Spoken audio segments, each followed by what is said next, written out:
Olá, tudo bem?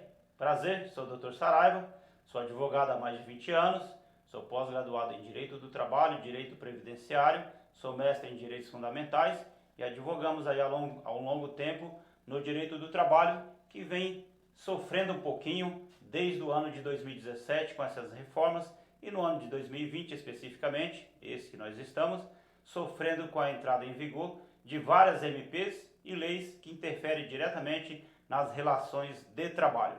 Hoje a gente vai discutir um pouquinho sobre a MP 927, editada entrada em vigor no dia 22 de março de 2020, e vamos trazer todas essas alternativas que a MP trouxe para o empregado e para o empregador, a fim de garantir o emprego e a renda neste momento com relação ao combate ao coronavírus, a Covid-19.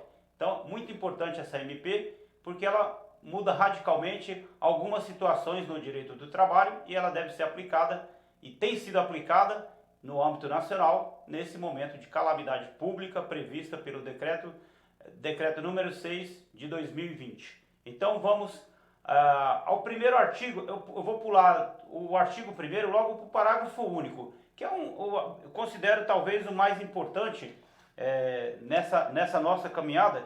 Então o parágrafo único ele dispõe que o disposto nesta medida provisória se aplica durante o estado de calamidade pública reconhecida pelo Decreto Legislativo número 6 de 2020 e para fins trabalhistas constitui hipótese de força maior nos termos do disposto no artigo 501 da CLT. O que esse artigo quer dizer? O artigo 501 ao 503, eles são artigos basicamente em nossa legislação meio que mortos. Então, neste momento, é como se eles reacendessem, porque é um momento de calamidade pública e tudo que vai se ver na MP, ele pode ser aplicado neste momento, até que dure a calamidade pública, que no nosso caso aqui, até dezembro de 2020.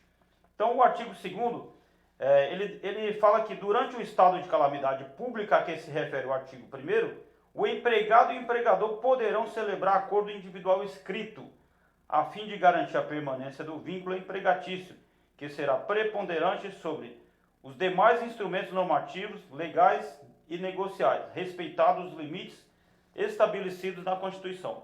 Qual que é o objetivo desse artigo? Esse já determina diretamente quem pode celebrar acordos.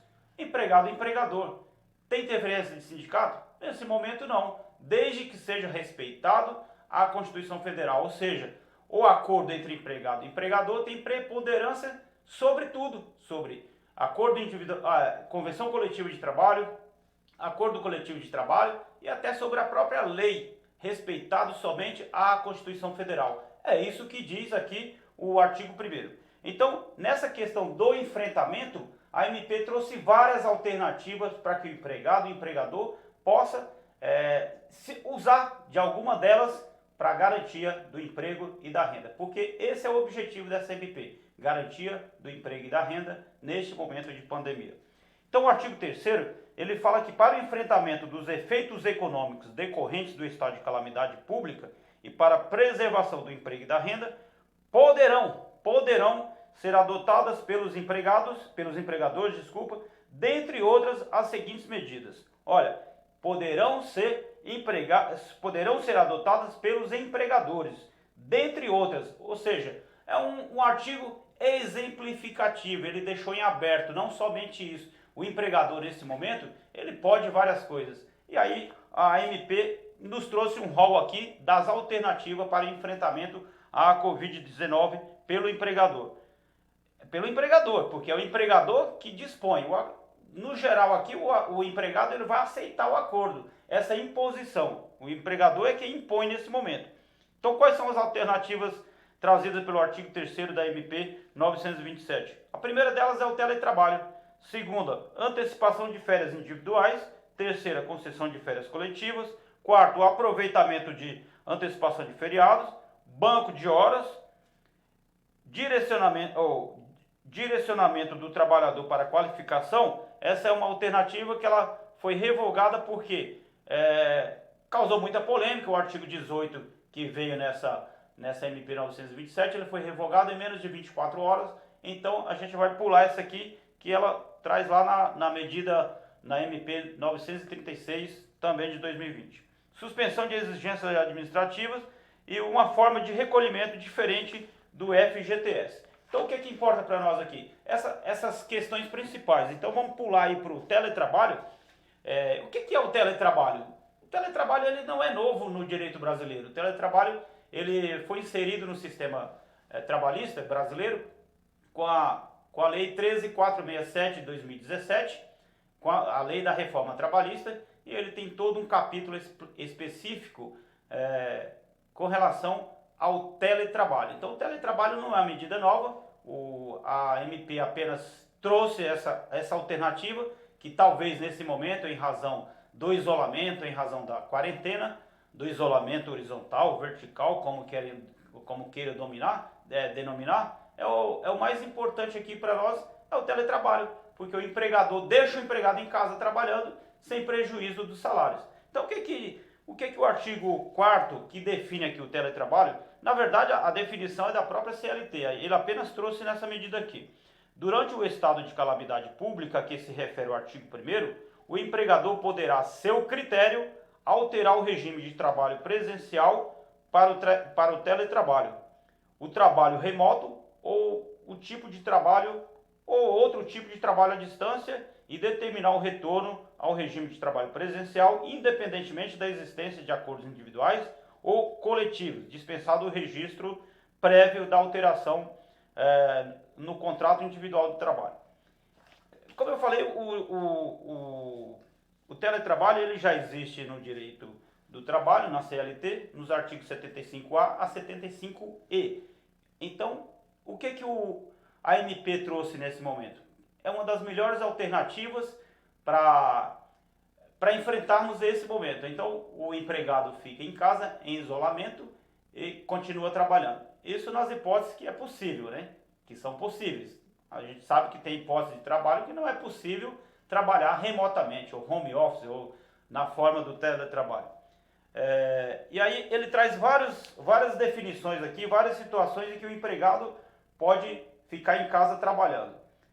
Qual que é aí ele traz o conceito de teletrabalho, que não é um conceito aqui, é um conceito lá da própria CLT, e também traz a exceção lá do inciso 3º do artigo 62 da CLT. A alteração de que trata o caput será notificada ao empregado com antecedência de, no mínimo, 48 horas por escrito ou por meio eletrônico. O que ele quer dizer aqui? Que o empregado, para se inserir no teletrabalho, começar a trabalhar remotamente, ele tem que ser notificado com antecedência mínima de 48 horas. As disposições relativas à responsabilidade pela aquisição, pela manutenção ou pelo fornecimento dos equipamentos tecnológicos e da infraestrutura necessária e adequada à prestação do teletrabalho, trabalho remoto ou home office, ele é do empregador e serão previstas em contrato escrito, firmado previamente no prazo de 30 dias, contado da mudança do regime de trabalho. Ou seja, mudou a forma de trabalho, deixou de trabalhar no local da empresa, trabalhou em casa, tem que ser formalizado um contrato, e isso é muito importante, porque às vezes o empregador simplesmente deixa o empregado trabalhando em casa. É importante a formalização do contrato, da mudança do contrato, do trabalho presencial para o teletrabalho ou home office. No parágrafo 4º do artigo 4º, a MP determina que, na hipótese de um empregado não possuir os equipamentos tecnológicos e infraestrutura necessária e a adequada prestação do teletrabalho, do trabalho remoto ou do trabalho à distância, essa responsabilidade é do empregador, caso o empregado não tenha.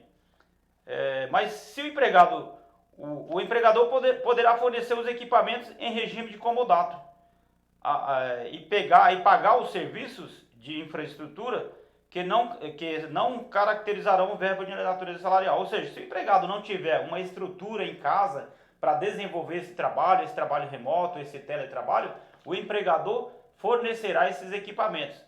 Os equipamentos são do empregador, ele fornecerá, esses equipamentos ficarão na casa do empregado, em regime de comodato, que deverão constar naquele contrato que a gente mencionou anteriormente, que deverão ser devolvidos ao final da calamidade, ao final do contrato aí de teletrabalho. Na impossibilidade do oferecimento do regime de comodato de que trata o inciso 1, o período da jornada normal de trabalho será computado como tempo de trabalho à disposição do empregador. Olha que pegadinha nesse artigo. Caso o empregado não tenha condições de manter na sua casa lá todos os equipamentos de trabalho, e caso o empregador não consiga fornecer esses equipamentos ao empregado para ele dar continuidade no trabalho, esse tempo que fica nesse vazio, ele é um tempo destinado ao empregador. É como se ele estivesse trabalhando. É a mesma definição do artigo 4º da CLT. É um tempo à disposição do empregador. Por quê? Por uma questão lógica. Ele não está trabalhando porque o empregador ele não ofereceu meios adequados para a continuidade do trabalho, no trabalho remoto ou home office.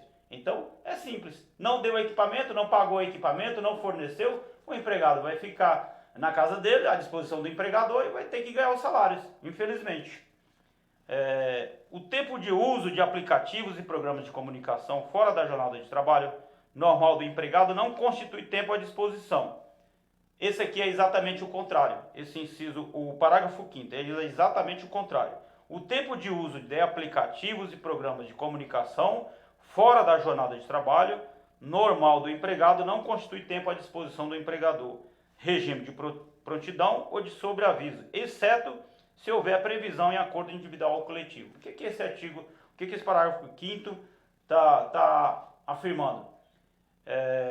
Que o tempo de uso de aplicativos e programas, aqueles que o empregador, ou mesmo aquele que o empregado se propôs a trabalhar em casa remotamente, se ele for usado fora do horário de trabalho estipulado naquele contrato que firmaram empregado e empregador, ele não se caracteriza como horas extras, como tempo à disposição do empregador, como regime de sobreaviso, como determina lá o artigo 66 da CLT. Ou seja, esse período ele não é computado, ainda que ele tenha sido usado pelo empregado.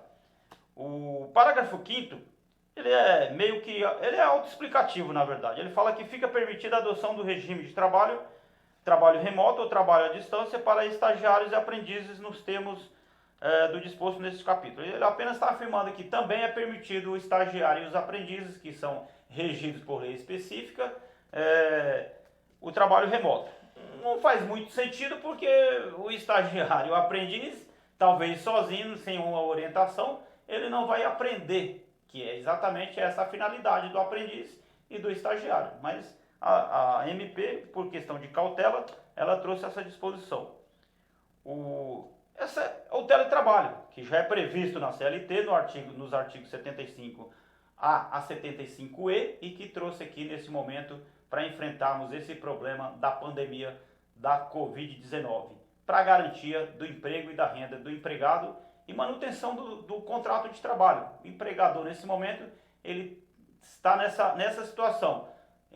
A maioria tiveram que dar uma pausa, encerrar um pouquinho as atividades, ou mesmo suspender todos os contratos, mas a MP trouxe essas alternativas. Então, quem tem possibilidade e se encaixa nessas alternativas, pode enfrentar a Covid-19, empregado e empregador, nessa modalidade do teletrabalho. A outra alternativa que a MP 927 trouxe ao empregador é a antecipação de férias individuais. O que fala a MP nesse sentido? Durante o estado de calamidade pública, que se refere ao artigo 1º, o empregador informará ao empregado sobre antecipação de suas férias com antecedência de, no mínimo, 48 horas, por escrito ou por meio eletrônico, com a indicação do período a ser gozado pelo empregado. Aqui também a gente tem que fazer uma observação. A reforma de 2017 ela já trouxe uma alteração com relação às férias, que lá as férias poderão ser agora divididas, mas lá a CLT ela determina, com a reforma, determina um período mínimo de 14 dias, ou seja, o empregado não pode ter um período mínimo de 14 dias de férias lá na CLT. Neste momento, a MP ela trouxe exatamente uma questão curiosa, que ela fala: No parágrafo 1º do artigo 6º, ela fala: não poderão ser gozadas em períodos inferiores a 5 dias corridos. Uma situação meio diferente, meio complicada para o empregado, porque a gente sabe que férias é um período de descanso, que além de servir economicamente para o empregado, também é uma forma social do empregado, de conviver no meio social dele. Tirar férias quer dizer, ele fica à vontade, né? Ele não está vinculado ao empregador. E convenhamos, 5 dias não dá para você usufruir de um lazer, não dá para você viajar, não dá para você... Basicamente não dá para você fazer quase nada, né? Então, nesse ponto, me parece que foi um pouquinho precipitada a MP, porque 5 dias de férias não resolve o problema de ninguém, né? O inciso 2 do parágrafo 6º, ele fala: poderão ser concedidas por ato do empregador, ainda que o período aquisitivo a eles relativo não tenha transcorrido. O que quer dizer aqui o inciso 2? Ainda que o empregado não tenha completado aquele período de 12 meses de férias, o empregador pode conceder, pode antecipar essas férias. Aqui não é muita novidade, porque a Convenção 132 da OIT, da Organização Internacional do Trabalho, ela prevê essa situação. A única diferença aqui é que as férias poderão ser concedidas num período de 5 dias, né? Um período não inferior a 5 dias. Essa é a grande diferença, né? O parágrafo 2º desse artigo 6º, ainda nas férias, ele fala que, adicionalmente, empregado e empregador poderão negociar a antecipação de períodos futuros de férias mediante acordo individual escrito.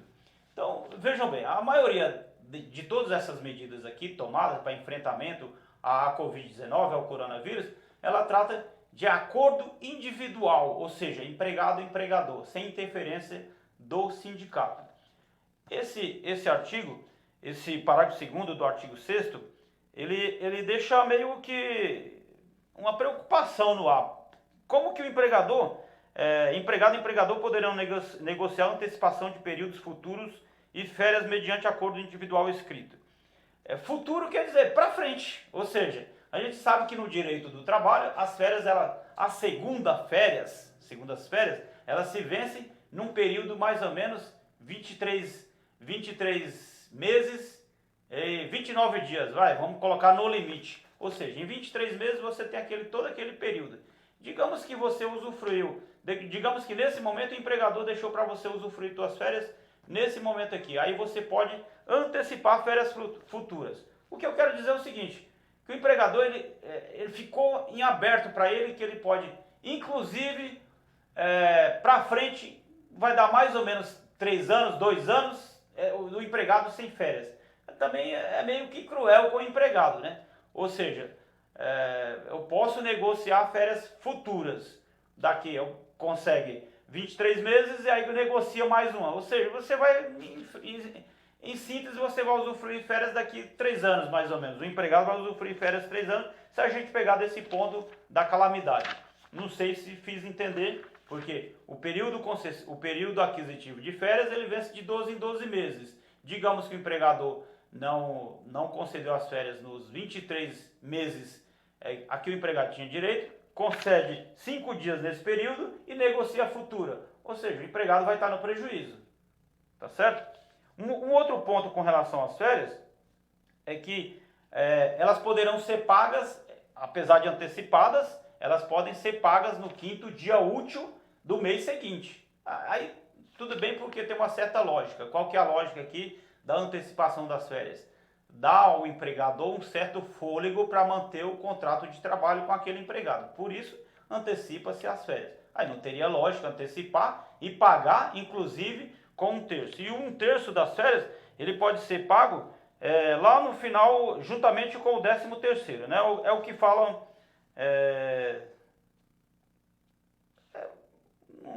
me fugiu aqui, mas é essa questão, que as férias devem ser pagas no 5º dia útil e o abono das férias pode ser pago até o 13º. Obviamente, se o empregado for dispensado antes desse período do pagamento de 1/3 das férias, aí esse valor ele ingressa nas verbas rescisórias, deve ser paga juntamente com as verbas rescisórias.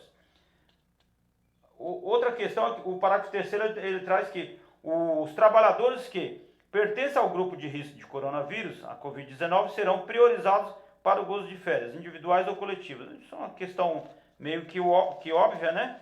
E o artigo 7, ele traz que durante o estado de calamidade pública, a que se refere o artigo 1º, o empregador poderá suspender férias ou licenças não remuneradas dos profissionais da área de saúde ou daqueles que desempenham funções essenciais.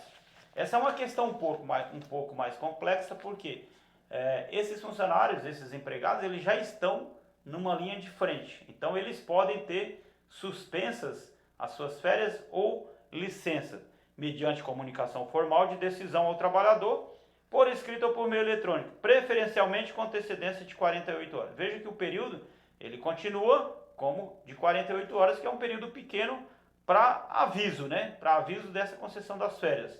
É meio que prejudicial, se não me engano, tem uma ação discutindo essa questão, a constitucionalidade dessa questão aqui. É uma ação direta de inconstitucionalidade, é uma ADI, que está com o ministro Marco Aurélio, exatamente discutindo essa questão dos funcionários da saúde. Está no Supremo Tribunal Federal, não foi concedida ainda nenhuma liminar, tem lá várias ações com ele, se eu não me engano tem 9 ou 10 discutindo essas questões, e uma delas é com relação aos horários dos empregados da área de saúde e em relação às férias, né?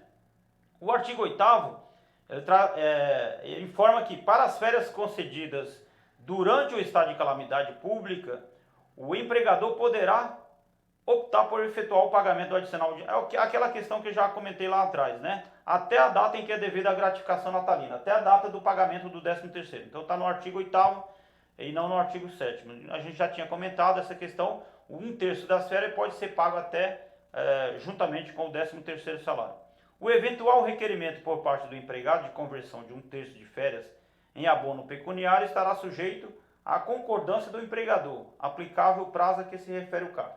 É uma questão meio que óbvia também, porque mesmo em tempos normais, e não nesse período que a gente não está vivendo, o empregado, ele só, a chamada venda dos 10 dias, o empregado só vende os 10 dias se o empregador concordar, se o empregador quiser. Então, quem determina aqui é o empregador também. Então, acho que foi mais uma cautela aqui da MP, mas é uma questão óbvia. O empregado, ele só vende aqueles 10 dias, 1/3 das férias, se o empregador concordar.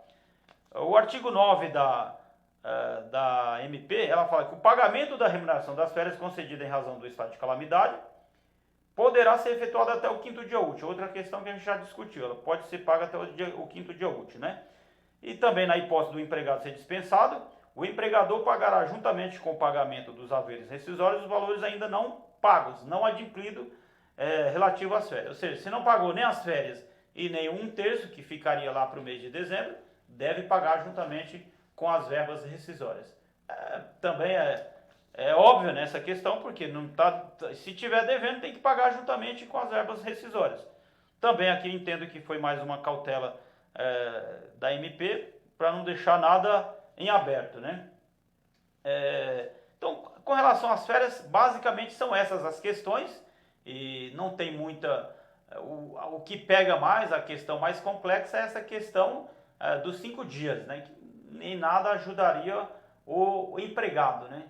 Eu acho até que é meio que cruel para o empregado tirar 5 dias de férias, né?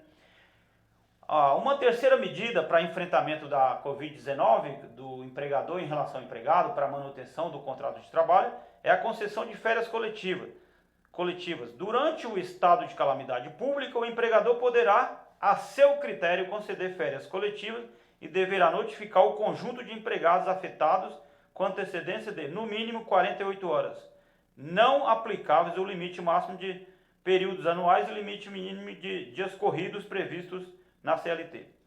Aqui, as férias coletivas podem ser concedidas e deverá ser notificada com 48 horas de antecedência. Não tem muitas discussões a respeito, e também a critério do empregador. O empregado, nesse caso, não concorda. Se o empregador verificar que deve conceder as férias coletivas, ele vai conceder não tem muito que o empregado concordar. Desde que o empregador avise com 48 horas de antecedência, por qualquer meio eletrônico ou por escrito, sem problema. Ficam dispensados a comunicação prévia ao órgão ao órgão local do Ministério da Economia e comunicação aos sindicatos. Outra questão também, no momento da concessão das férias, em tempos normais, na forma da CLT, ou seja, se a gente pegar o período normal de férias, no momento de concessão de férias, devem ser avisados, devem ser notificados tanto o Ministério da Economia, que era o antigo Ministério do Trabalho e Emprego, quanto os sindicatos. Nessa hipótese aqui, no momento da pandemia, no momento dessa calamidade pública, o empregador está dispensado desta obrigação administrativa. Concede as férias coletivas e resolvido o problema. Uma outra questão para enfrentamento é o aproveitamento e antecipação de feriados. Uma questão importante essa, me parece que a MP trouxe essa questão um pouco mais para dar um fôlego ao empregador e não descontar do empregado. Então o que diz a MP nesse sentido? Durante o estado de calamidade pública, os empregadores poderão antecipar o gozo de feriados não religiosos federais, estaduais, distritais e municipais e deverão notificar por escrito ou por meio eletrônico o conjunto de empregados beneficiados com antecedência de no mínimo 48 horas mediante indicação expressa dos feriados aproveitados. O que a MP nos traz aqui? Que todos os feriados eles poderão, daqui para frente, por exemplo, a MP entrou em vigor no dia 22 de maio, dia 22 de março. Então todos os feriados de abril até dezembro poderiam ser antecipados ou poderão ser antecipados pelo empregador para uma compensação futura, desde que não sejam religiosos. Sendo religiosos, a MP ainda trouxe essa hipótese. O parágrafo 2º fala que o aproveitamento de feriados religiosos dependerá de concordância do empregado, mediante manifestação em acordo individual escrito. Ou seja, manifestação acordada e por escrito. Os feriados que se refere o caput poderão ser utilizados para compensação do saldo em banco de horas. O banco de horas a gente vai falar, é o próximo tema da nossa discussão aqui, que é uma das alternativas, mas não tem como deixar de fora o parágrafo 1º do artigo 3º. O que ele quer falar aqui? Os feriados a que se refere o caput do artigo 3º, a cabeça do artigo 3º, poderão ser utilizados para compensação do saldo em banco de horas. Como que ocorre essa compensação? O banco de horas já existe também na CLT, não é novidade aqui para a gente. Então, também não é novidade que o banco de horas ele foi instituído como uma forma de compensação positiva, de saldo positivo de horas. Ou seja, empregado trabalha 2 horas a mais, 10 horas no limite, até 10 horas diária, e compensa, e a empresa tem um acordo coletivo de trabalho e não paga horas extras, aquele saldo vai compensando positivamente, vai sendo guardado lá. Mas também o direito brasileiro ele não proíbe o saldo negativo, a compensação é negativa, ou seja, o empregado precisou faltar, ele não tem uma hora positiva, desde que haja um acordo que aquele período negativo possa integrar também o banco de horas para eventualmente a compensação positiva, isso também é legal, não há nenhuma proibição, também não existe nada a respeito, jurisprudência, nada a respeito disso. Então o banco de horas ele pode ser positivo quanto negativo. Nessa hipótese aqui, os feriados eles são positivos, ou seja, o empregador ele vai antecipar os feriados, todos os feriados federais, estaduais e municipais, e na hipótese dos religiosos, desde que o empregado concorde. A única exceção é o feriado religioso. Se o empregado não concordar, ele não pode compensar, não pode colocar no banco de horas, né? Essa é a questão do aproveitamento da antecipação de feriado. Vamos ao banco de horas, que é também um assunto importante. Durante esse estado de calamidade, fica autorizada a interrupção das atividades pelo empregador e a constituição de regime especial de compensação de jornada por meio de banco de horas, em favor do empregador ou do empregado. Essa questão que eu acabei de colocar. Não há impedimento para o saldo positivo e nem negativo. Então, o empregado pode ter feito um acordo lá e pode fazer um acordo com o empregador, um acordo individual. Falar, nesse momento você não precisa me pagar salários, mas depois você me paga, você me coloca lá no banco de horas. Ou pode ser o contrário.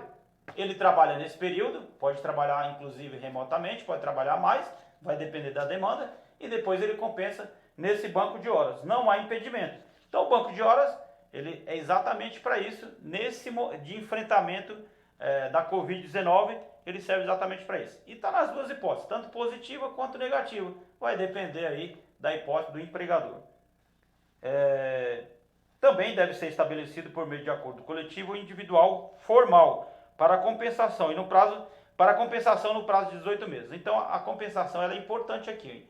Então o artigo 14 ele prevê a compensação do banco de horas no prazo de 18 meses e não de um ano, tá certo? Então a gente exatamente para dar esse fôlego para o empregador.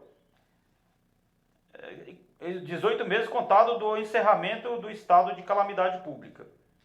A compensação de tempo para recuperação do período interrompido poderá ser feita mediante prorrogação da jornada em até 2 horas, que não poderá exceder de 10 horas diárias. Isso a gente já comentou, então é exatamente essa a formalidade da compensação, até 2 horas diárias a mais, e não poderá exceder de 10 horas, né? Compensação do saldo de horas poderá ser determinada pelo empregador, independentemente de convenção coletiva ou acordo individual ou coletivo. A compensação do saldo de hora poderá ser determinada pelo empregador, independentemente de convenção coletiva ou acordo individual ou coletivo. Quer dizer esse parágrafo 2º do artigo 14? A compensação ela não depende de acordo individual ou coletivo, depende do empregador. Não depende nem sequer do empregado, depende basicamente do empregador. Ela deverá ser compensada num prazo de 18 meses a partir do término da calamidade pública. Aqui está a que se refere o artigo 1º desta MP 927. A questão do banco de horas, é só um pouquinho aqui, um parênteses, a questão do banco de horas é um pouco complexa. O vídeo vai rolar, a gente está gravando, o vídeo é gravado, apenas para vocês terem noção. Se alguém tiver alguma dúvida, se tiver algum questionamento com relação ao banco de horas, me segue lá, se inscreve no meu canal, no YouTube, pode mandar pelo Facebook, pelo WhatsApp, e eu vou responder todas as questões com relação ao banco de horas. O banco de horas, nesse momento, principalmente, né? Uma outra questão que a MP trouxe é a suspensão de exigências administrativas em segurança e saúde no trabalho, que é o meio ambiente do trabalho.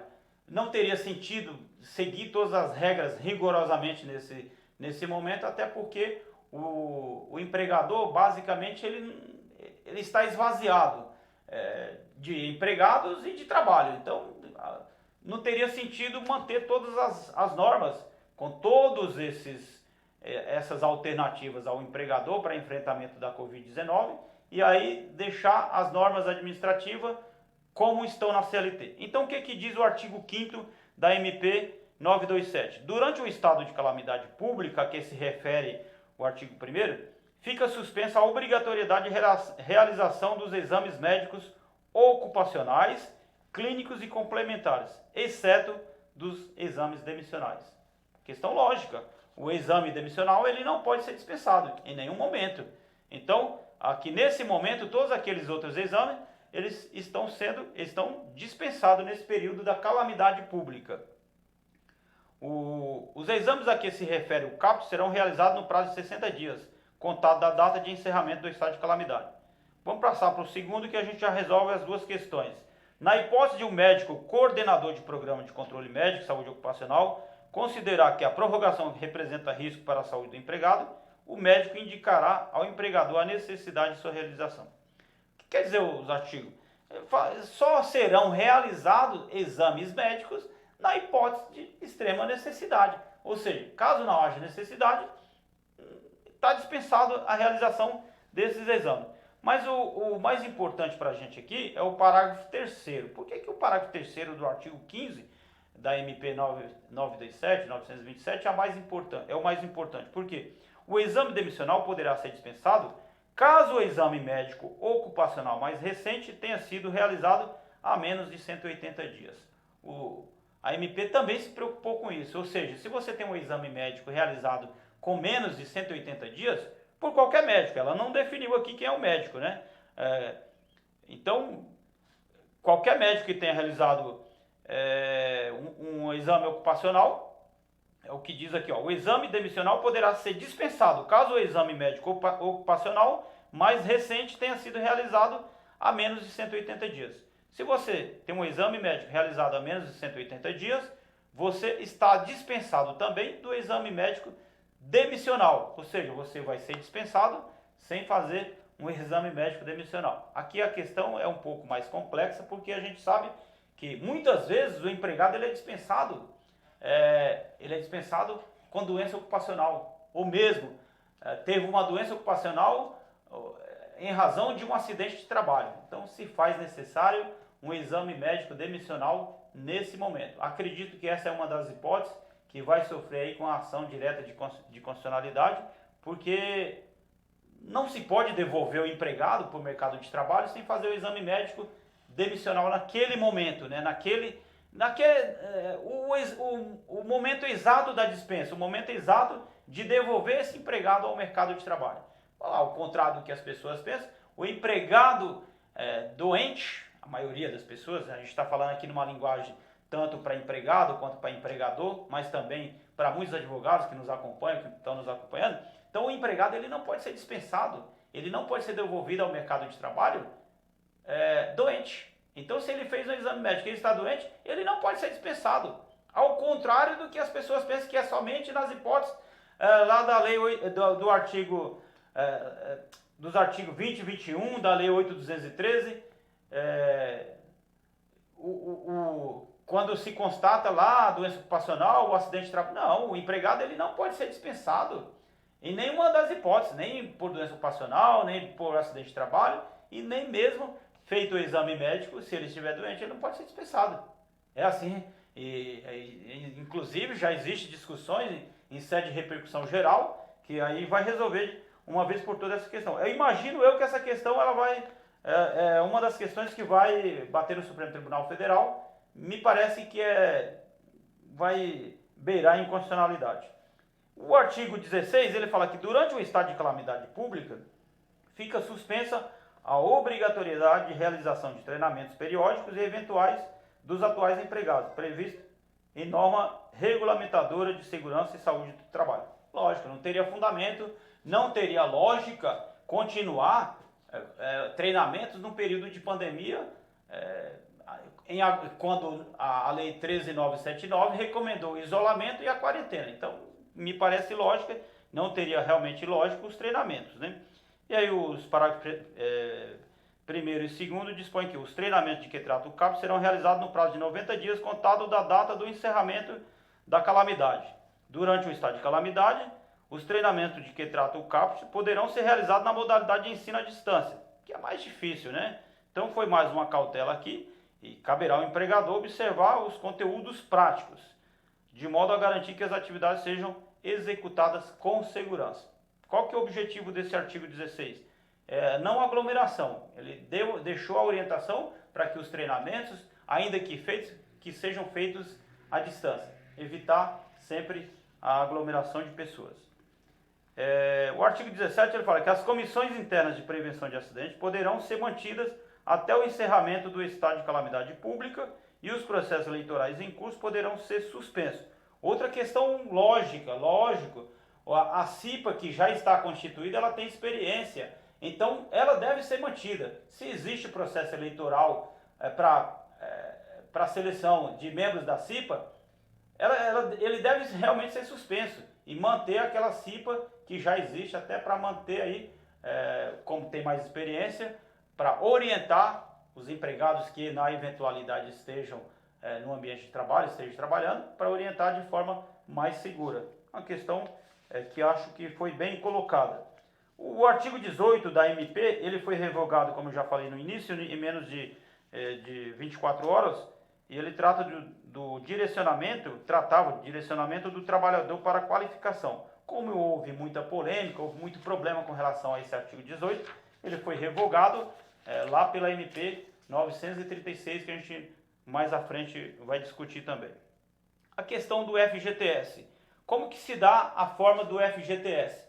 Vi muitas discussões a respeito, não vejo muito problema com relação a isso, porque o artigo 19 ele deixa muito claro que fica suspensa o recolhimento do FGTS pelos empregadores referente aos meses de março, abril e maio de 2020, com vencimento em abril, maio e junho. Ou seja, aqueles FGTS março, abril e maio, que se venceriam nos meses seguintes, abril, maio e junho, eles ficam suspensos. E aqui para qualquer tipo de empresa, é o que fala o parágrafo único. O parágrafo único, com todos os seus incisos, ele deixa claro, para qualquer tipo de empresa está suspensa a exigibilidade do recolhimento do FGTS, que é regulado pelo artigo 20. O artigo 20 ele fala que o recolhimento das competências desses meses que a gente falou, março, abril e maio de 2020, poderá ser realizado de forma parcelada, sem incidência de atualização, de multas, de encargos prevista no artigo 22 da Lei 8.036, que trata do FGTS.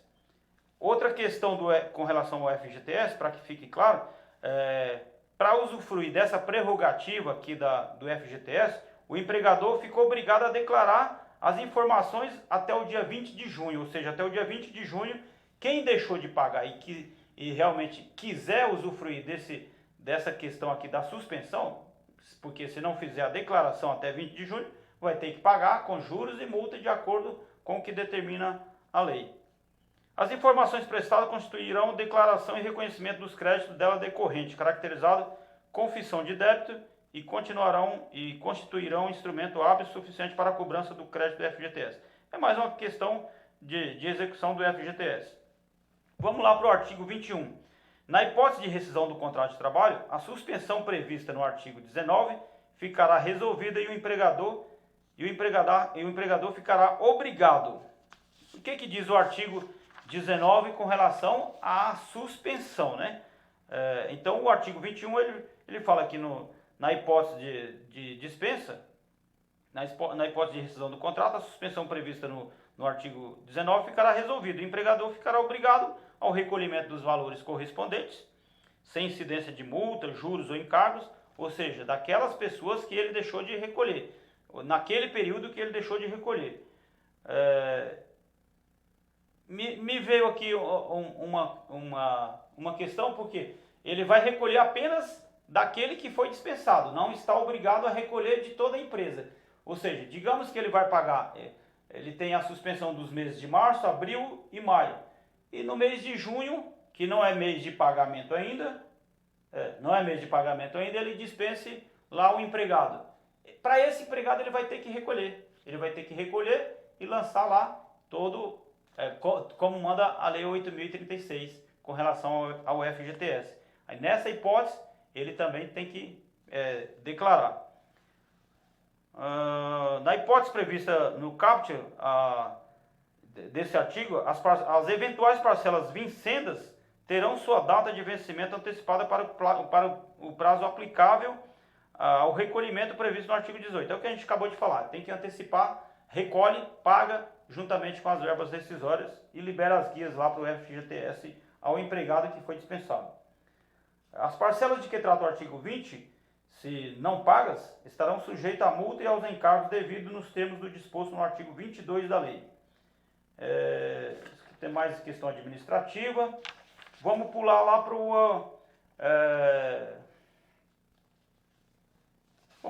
o artigo 26. Essa questão do FGTS, basicamente a gente resolveu com esses comentários. Basicamente é isso, com relação ao FGTS.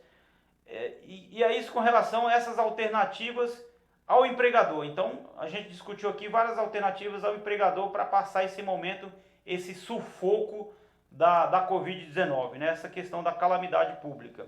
Mas aí a MP ela trouxe outras disposições em matéria trabalhista. Ela não colocou lá, colocou aqui a partir do artigo 26. Então ela fala que durante o estado de calamidade é permitido o estabelecimento de saúde mediante acordo individual escrito, mesmo para as atividades insalubres e para a jornada de 12 horas de trabalho, por 36 horas de descanso. Item 1. Prorrogar a jornada de trabalho, nos termos do artigo 61 da CLT. Adotar escalas de horas suplementares entre a 10ª diária e entre a 13ª e a 24ª hora do intervalo entre jornadas. Essa é a questão talvez mais complexa dessa MP. E essa já tem uma ação direta de constitucionalidade.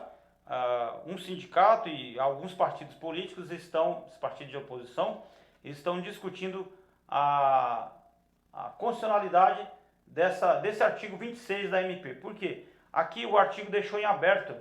O empregador pode prorrogar o trabalho do empregado em estabelecimento de saúde, qualquer período, qualquer tempo, a quantidade de horas, de dias que ele vai trabalhar. Então, ficou meio que aberto, meio não, ficou totalmente aberto. Então, a lei ela não definiu aqui uma escala específica, um horário específico, porque ela se refere ao artigo 61 da CLT, ou seja, deixa em aberto. E para completar, ela fala, adotar a escala de horas suplementares entre a 13ª e a 24ª hora do intervalo interjornada, ou seja, é para trabalhar 24 horas, 7 dias por semana, tá certo? Então esse artigo está sofrendo, já tem uma ação direta de constitucionalidade, vamos acompanhar e ver se ele vai haver mudança com relação a ele. As horas suplementares computadas em decorrência da adoção das medidas previstas no inciso 1 e 2 do caput do artigo 26 poderão ser compensadas no prazo de 18 meses, contado da data de encerramento do estado de calamidade. O artigo 27, basicamente, ele se refere ao artigo 26, que é as horas suplementares, as horas trabalhadas a mais, lá de acordo com o artigo 61, poderão ser compensadas no prazo de 18 meses. É a mesma coisa do banco de horas, mas como eu falei, esse artigo está sofrendo aí uma ação direta de constitucionalidade e inconstitucionalidade, e eu acho que vai haver alteração com relação a esse artigo. O artigo 28 ele fala que durante o período de 180 dias, contado da data da entrada em vigor dessa medida provisória, os prazos processuais para apresentação de defesa e recurso no âmbito dos processos administrativos originados a partir dos autos de infração trabalhista e notificação de débito ficam suspensos. Então aqui ele está se referindo aos processos administrativos, nada a ver com o processo judicial. Muita gente tem confundido aqui. O artigo 28 ele trata dos processos administrativos no âmbito aqui do antigo Ministério do Trabalho e Emprego e Ministério da Economia. O artigo 29 ele fala, esse é um artigo importante, talvez seja o que tenha gerado mais dúvida nesse momento. Ó. É o artigo 29.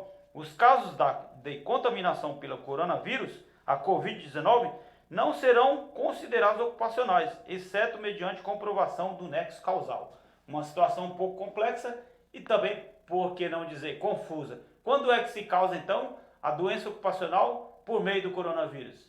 Se eu venho apenas trabalhar, não tenho ninguém infectado no meu ambiente de trabalho, não há como se provar o nexo causal, não há essa prova.